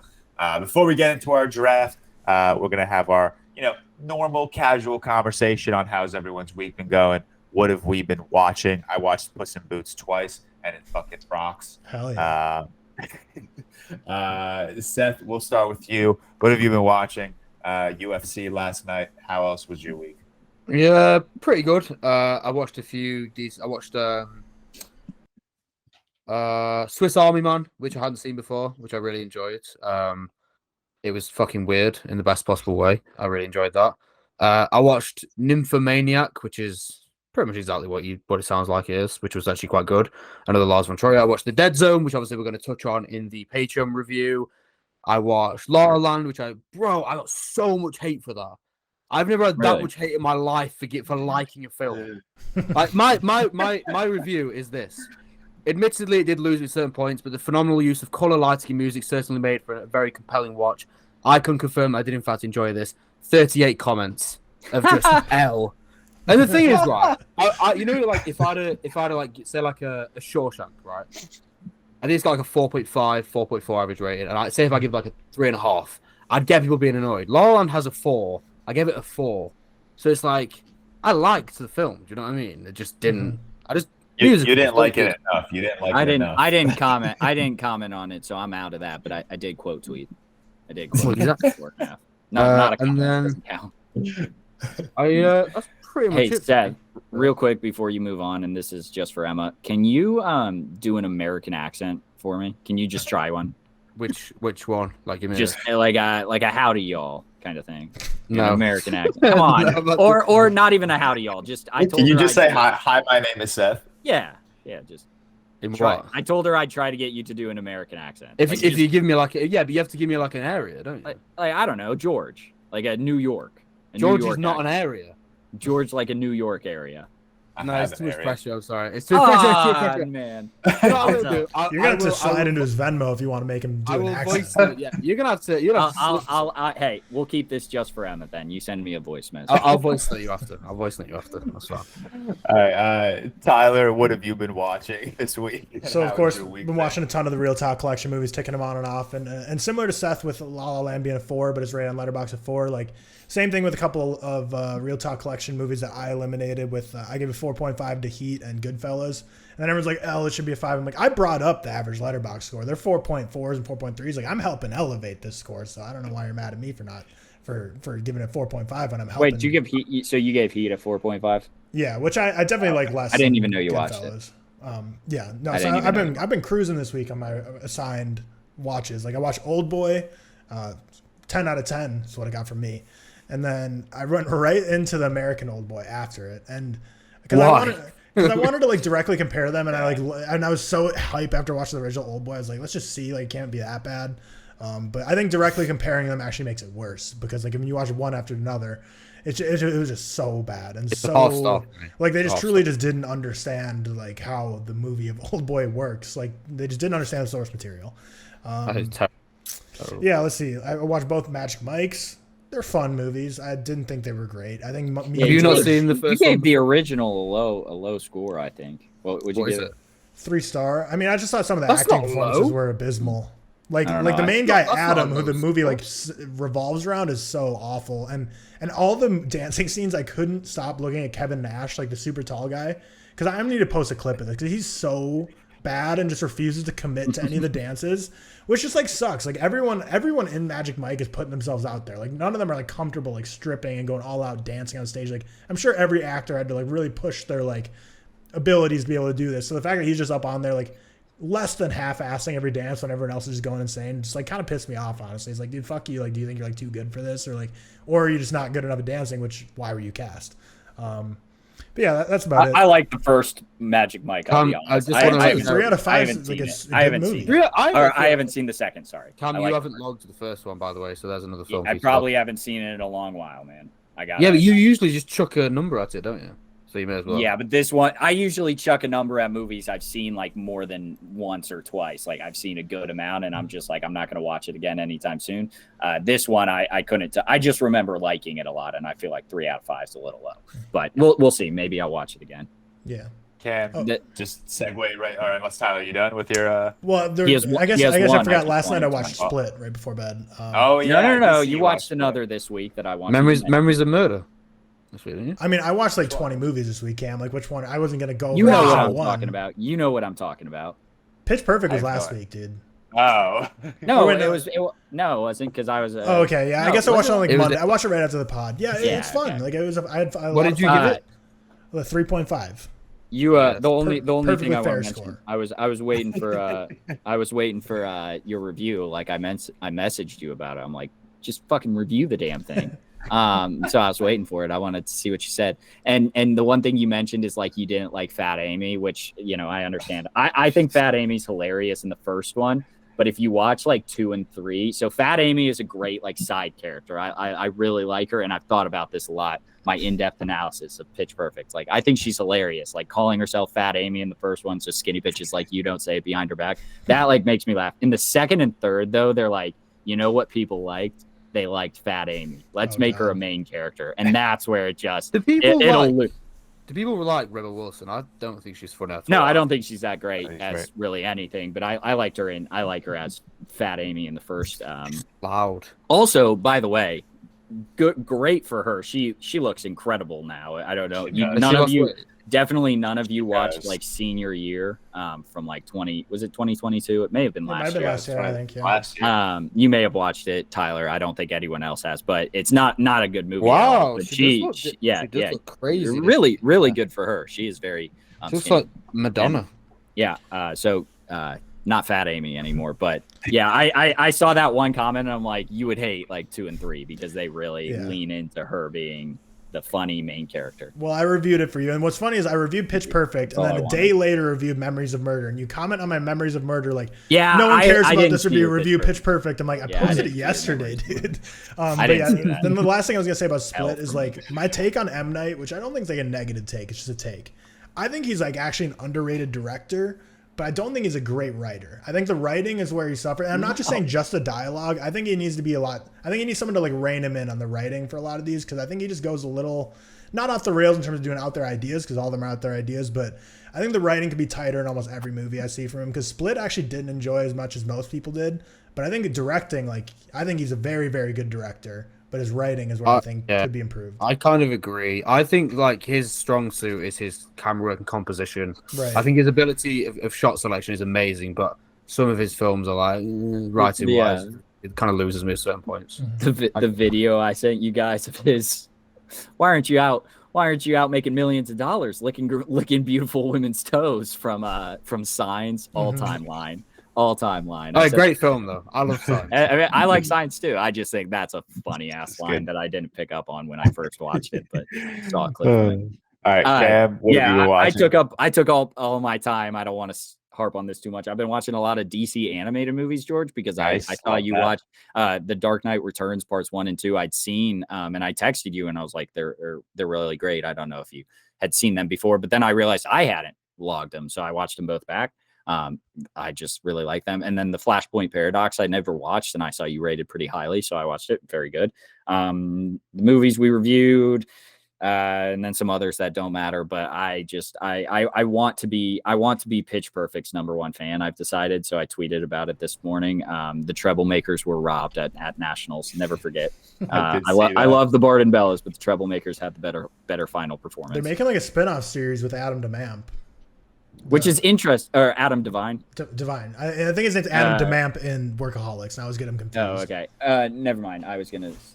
I didn't even see that, actually. I thought you were saying with Jesse, played by like Skylar Astin, but he's not even in the third. So I was going to say that's interesting. But literally the only place I saw that was at Universal Studios, like walking out, they had like a big poster for it. And then like Riley was like, oh, I guess they're making. Actually, I think I did see that. It's like a series. Doesn't matter. Right. It's probably going to be shit. Bumper's funny in the first because he's like a side character. And then in the second, they really lean into it. And he's not that funny anymore, but doesn't matter. I probably watched other things, but I took up all my time. Go Boilers, that sort of thing. They play today. I'll run through mine quickly. I like Cam said, I watched The Dark Knight Returns Part 1 and 2, which those are just movies I watch once every 2 months just because of how much I love them. I rewatched American Pie, which again, me and Victoria do quite often just because of how fucking good it is. Me and Anna do that. I really love it. So funny. I don't care. It's like super bad. It doesn't matter how many times I watch this movie. I'm gonna laugh every single time. Yeah, I agree. Especially the first one. I did check off another M. Night movie off my watch list, and that's Lady in the Water. Unfortunately, this is one of the most lifeless piece of shit fairy tales I've ever seen in my entire life. Sorry, it sucked. It was so bad. I also watched Jung-E, which is a 2023 release. I hadn't even heard of that. Which one, Jung-E? Is it on Yeah. Netflix? Yeah, it was on Netflix. Okay, that's original. maybe I'll watch it. I won't get into it too much. I think my 2.5 out of 5 stars is a bit high, honestly, but I just think I'm so attracted to science fiction that I enjoyed the big action set pieces that I was watching, but it was too personal of a story with characters I didn't give a shit about, so it kind of fell flat for me. Is it Korean? It is. Okay, I'll have a look at it. And then I rewatched Puss in Boots, like I said. I actually rewatched it right after The Last of Us episode 5 because I needed to watch something happy. You needed to cry again. Yeah, exactly. I turned it on because I wanted to be happy, and then I remember that this is an animated kids film that touches on anxiety and panic attacks, and it's not really as happy as you would expect it to be. No. But that's it. That's our bulk of our episode. Time to get into our draft. The draft of the week is female-led movies. There are contingencies, so a movie like La La Land cannot be drafted because even though Emma Stone is a female lead, she is a co-lead with a male.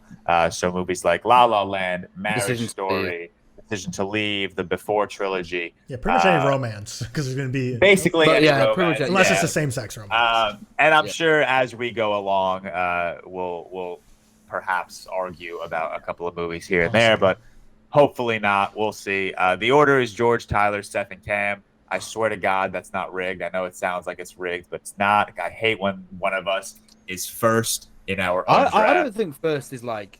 I hate having the first spot. If I could switch with Tyler like or Seth, I would. I hate having the first spot. There's too much pressure, and then you have to wait 7 turns until your next pick. But whatever. It is what it is. So let's just get right into it. My number 1 pick should be the most obvious thing in the world. It's my second favorite movie of all time. It might cause problems. You guys tell me. It's Arrival. No, I like it because you haven't pandered and you've gone with your favorite. I will take that. I think yeah, that's fine. No, yeah, it's clear. Okay. I didn't know if we were gonna consider like. I have a couple that definitely. Like, I'd consider Amy Adams the standout in that. She is definitely the lead. That's what I could. Okay, all right, I'm happy. That's kind of a situation where like Jeremy Renner is like the co-lead. Yeah, she's the lead. Yeah, she's there. All right, Tyler. All right. Honestly, thought you were gonna take this first. So I'll go Alien. My favorite science fiction movie. Oh, that's a good pick. That is a good pick. Yeah. I don't think there's like clear first round picks, but I had a feeling Alien was like. I just thought you were gonna really want that. Okay. Seth? I'll go Silence of the Lambs. That's pretty easy pick for me. That's a good one. So I have 2 picks, and I'm gonna go. I don't know. This one is like my toe of the line, but I'm pretty confident it should fit. I'm gonna pick Everything Everywhere All at Once. Definitely. Okay, Stephanie right. Sue, Jamie Lee, Michelle Yeoh. I mean, like, I more so meant. I did not think Michelle that was Yeoh going to go is first round. Wow. Yeah, I mean, it's my highest rated. Maybe. Is it really? I don't know. It's higher than Arrival. It's higher than Alien, and it's higher than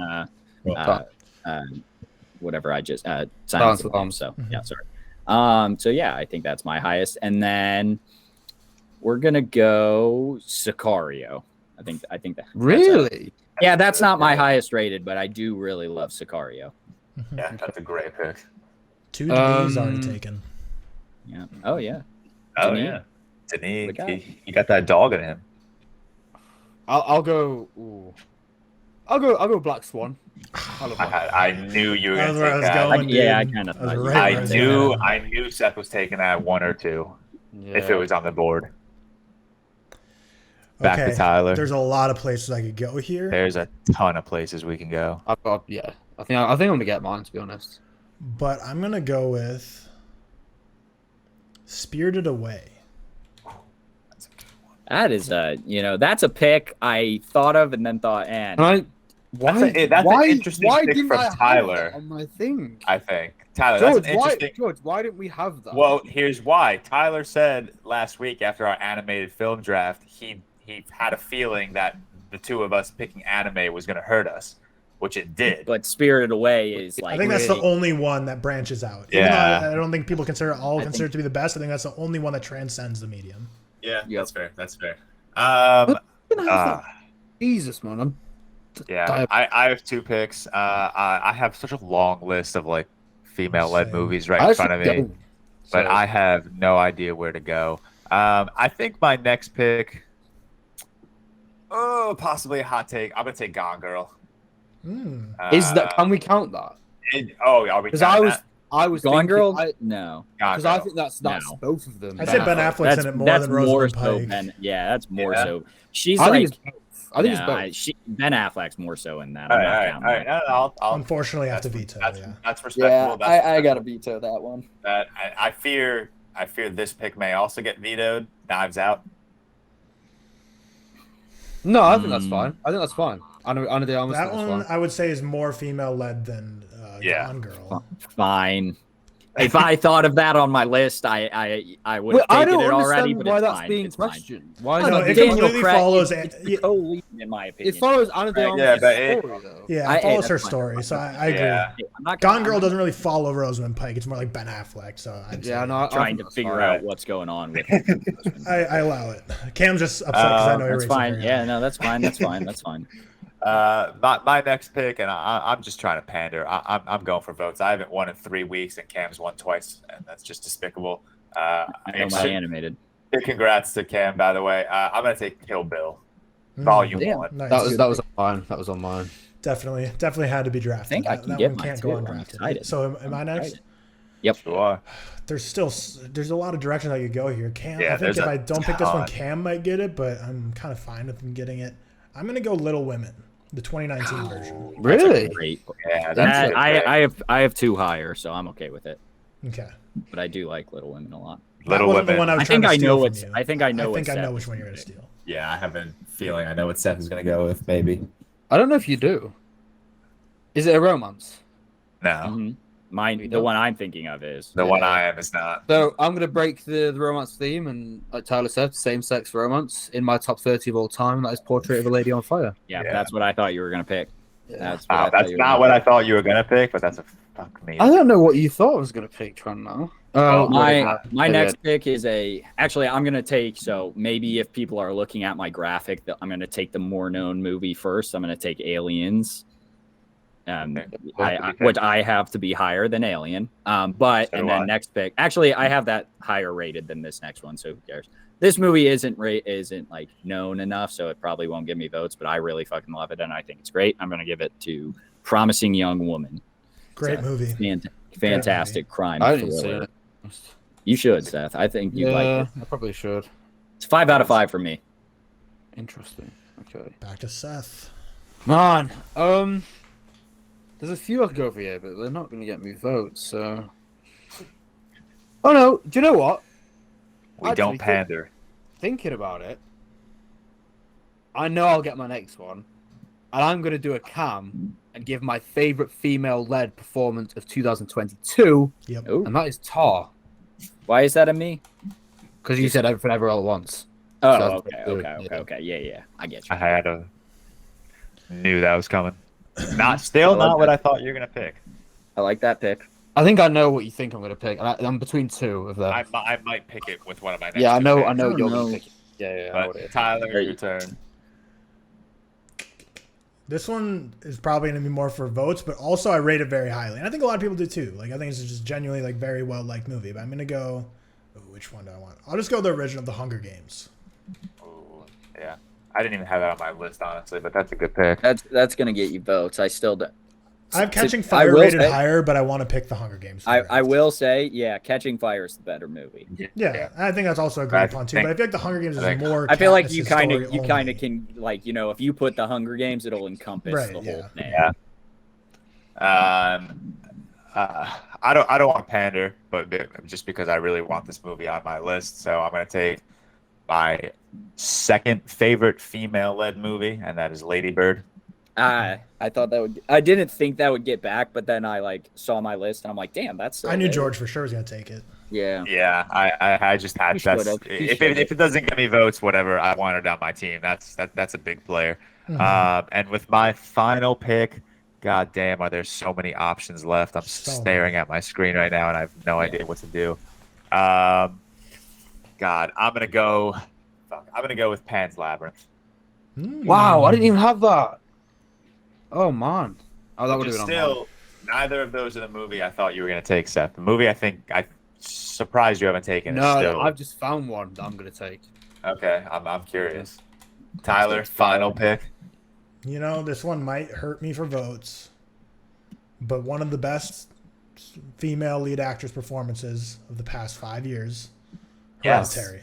Yes, that's what I thought Seth you was thought I going was to going take. to pick. Wow. That's what I've been thinking. I don't think that'll hurt you for vote. I think that'll do I don't think that's going to hurt There's you. a lot of think people that that'll hate help that you for movie, vote. though.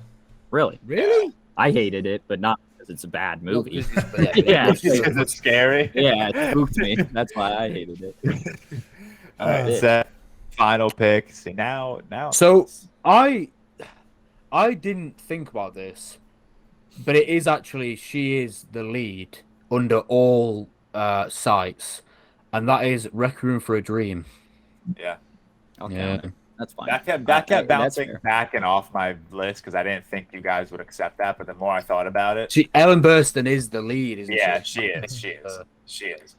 I Sam. have an animated movie that like qualifies as female led, you know, that I know you all know that's a 5 out of 5, but I think I have to pander a little bit and get another great movie or very good movie that but I don't know if people would like this.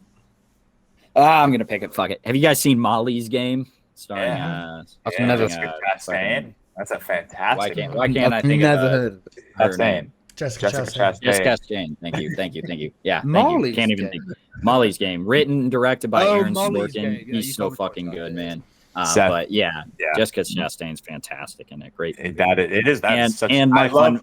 my fun fact that I always tell, and I've probably told it on this pod already. Player X, played by Michael Cera, is Tobey Maguire. There I you was go. about to say the same thing. That's one of Yep. my favorite fun facts ever. Yep, there's the fun fact of the day. Seth, I was almost going to pick The Descent as my final pick. Oh, interesting. I was going to Yeah. go for The Handmaiden. As Yeah. one of my Okay. I'm surprised you didn't take Coda. Amelie. I love Amelie. Coda. Oh, I didn't even think of Coda. Coda. My Yeah. animated movie obviously was Moana. I think Yeah. you guys. Oh, really? I thought you were. I would have loved it. You would have thrown everything. I thought you were gonna. I thought you were talking about Inside Out. If I'm being honest. Oh too. no, I did. I thought didn't. Inside I Out. didn't think of Inside Out, but yeah, that would have counted as well. I They're both 5 would out of have 5 ripped for me. Malignant if I was confident enough in my You first idiot. 4 picks. I would have ripped Malignant as my 5th pick for the jokes. We went. This movie went undrafted. Arguably the most critically acclaimed female-led movie of all time, The Help. Everyone has best No, actress the most- Oscars from that. Oh, I thought you were gonna say Mulholland Drive. Honestly, when you said most critically acclaimed. Wow. Everyone in The Help has Oscars except. Really? I thought y'all were gonna say 80s for Brady. No. Shocked I you, was didn't it? I was so close to Sunset drafting Boulevard. Mamma Mia somewhere in there. I thought Mamma Oh Mia man, would do I wonders for I vote. almost went complete like off the rails and went Mamma Mia, Pitch Perfect. Like I could have thrown Moana in there, just like movies that aren't amazing, but I fucking love them. there's Mamma some. Mia 2, I fucking love. I take that back. I don't love Oh, Mamma God. Mia. Annihilation and Ex Machina, 2 Alex Garland movies could have been drafted Would we count Fargo? We would, Yeah, wouldn't we? definitely. Yeah, Damn, Fargo's Yeah. great. without Why a am I doubt. missing? I didn't have any of these down. Yeah. So the Yeah, Help I have has a Viola long Davis, list. Emma Stone, Octavia Spencer, and Jessica Chastain, all actress or Oscar-winning actresses, and then Bryce Dallas Howard's the only one who hasn't, and she's definitely going to get it probably at one point for directing, maybe, or like she's going to be in the industry long enough Pretty where good. like that. Everyone's always like The Help, like all 5 of the main people are like going to be Oscar winners, but I also had like Thelma and Louise, which I don't even know if any of you have seen that, but I really like that one. I haven't That's seen one of it. my mum's says. The Exorcist, George. Yeah, Exorcist There's a would have been movie. there. There's a movie on here that I'm not gonna mention right now because I think it'll do pretty well in our next draft. So I'm just gonna keep it close to the belt. Well, If I it's had a gonna lot do of well, overlap like, with the next draft too, so like yeah, I it could I, be Tanya, Yeah, Pearl. Cam's Oh, first. Dog Cam, man. Cam, I'm going to spoil it, is without a doubt talking about Booksmart right now, I think. No, I'm not. Really? I think this movie's Okay. better. Well, now I'm I interested. don't know if this will. I think I know what you're talking about. I won't say All anything right, about let's run through the picks. George, Arrival, Knives Out 1, Kill Bill Volume 1, Lady Bird, and Pan's Labyrinth. Tyler took Alien, Spirited Away, Little Women, The Hunger Games, the first one, and Hereditary. Seth took The Silence of the Lambs, Black Swan, Portrait of the Lady on Fire, Tar, and Requiem for a Dream. And Cam, with the final pick, took Everything Everywhere All at Once, Sicario, Aliens, Promising Young Woman, and Molly's Game. I'm very happy with my list. I very like happy all with it. 4 of our Yeah, lists. they're honestly. all good. Looking We at had a all good 4 of our representation. lists, we got. This is going to be an interesting draft this week. Only we one will- more quick honorable mention, just because Seth tweeted the other day saying should he watch this, yes or no. Mean Girls, yes, you should watch this. It's a Mean classic, Girls. funny, great movie. I did watch it. Yeah. I did watch And it. I'll shout out Clueless for Victoria because I know she's listening and she loves that movie. Nice. We will wrap up the episode there. Tyler, I believe you want to run through our executive producers. So shout out to the patrons in the top 3 tiers. You guys are now being listed as executive producers of the ReelTok Podcast, and you will get a shout out at the end of every episode. Yeah, so a lot of great Patreon perks for the higher tiers, including being listed as an executive producer on these episodes. So for right now, we got some awesome high T energy executive producers: Blake Huffman, Al Bodee. If I butcher your names, I'm sorry. I'm doing my best here. Just let us know. Mac Wells, Marcelus, who comments and messages all the time, so big ups to him. Remi Walker, 7mod Jeffy, Ben Hancy, Benjamin Vetsch, Cameron Voelker, who shout out for the Patreon suggestion from him that we did a real quick on, Evan O'Donnell, Ferdinand Saether, John Anderson, Jordan Gagg, Relapse, Tobias Johnson, and Yunus BBX. Huge. We love you all. Yeah, we love everyone also in our other 2 tiers that subscribe. You guys are fucking incredible. Who? Nothing. You just said like everyone and everywhere, and I said, Oh. So it's a little bit of a That's a movie joke. All right, joke. we will end off on a bad cam joke that no one heard. Yeah, As always, thank you for tuning in. Like 23 episodes. We'll say this every single week, but every new episode we add to our slate is because of you guys and the support you all give us. So big shout out. Follow us, like, subscribe. Letterboxd, TikTok, Instagram, TikTok. I think I said TikTok twice. Twitter, Patreon, YouTube. I think I got all of them. Like, follow, subscribe, share, comment, do whatever you got to do to help us out. We love all of you guys. Thank you for tuning in. Have a great week. Who's winning the Super Bowl, guys? Chiefs. Chiefs. The Buccaneers. Nice. George, That's a what do team. you say? I'm that saying, actual I'm team? saying the Chiefs as well. So No, that's a congratulations team. to the You Chiefs. got it right. They're not in the Seth, Super pick Bowl. one. Chiefs or Oh, Eagles? right, Just okay. name one. Chiefs, Eagles. The Eagles by 12 points. All right. He's the only all one to right. pick the Eagles, so we'll see. Ooh. I mean, Oh, if you're I listening to think- this, you already know who's right and who's wrong. Yeah. All right. Thank you guys for tuning in. Enjoy your week.